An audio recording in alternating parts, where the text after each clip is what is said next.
Okay, so this stand of loblolly right here is probably about 25 years old, so it's almost reaching full maturity.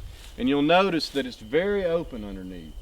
A lot of these pines are very good growth for them, and it's been thinned, which means they've taken machinery, heavy equipment, and come through and they've taken out select trees. They've opened up the understory.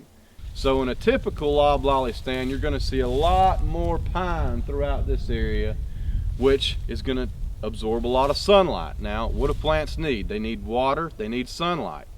Now, if you've got a dominant loblolly stand that's absorbing all the light, there's no light that's reaching the forest floor. And that's where all of your native grasses, such as this andropogon here, this is sagebrush, you know, there's several, broom sedge, all of this is possible because light is hitting the floor and the forest floor. And so the only way that you can achieve that is through select thinning, proper management through prescribed fire or herbicide application. Typically in a timber company's loblolly stand at this age, you would see about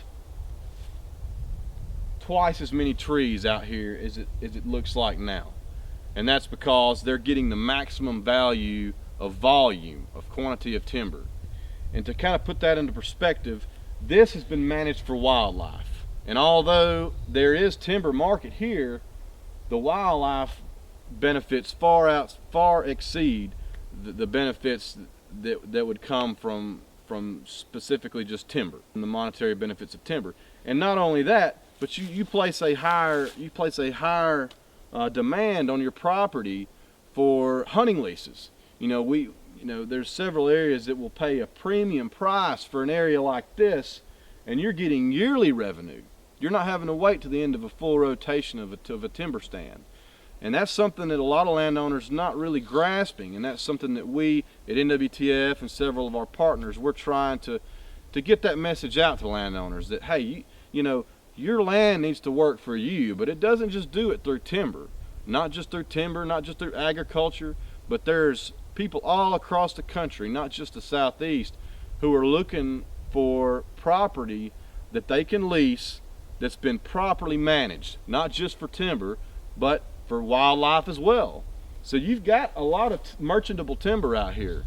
So when this stand is cut, it's gonna bring a lot of money to kids and grandkids and future generations of the family that own it. But it's also bringing yearly revenue because of the value that it places on wildlife habitat.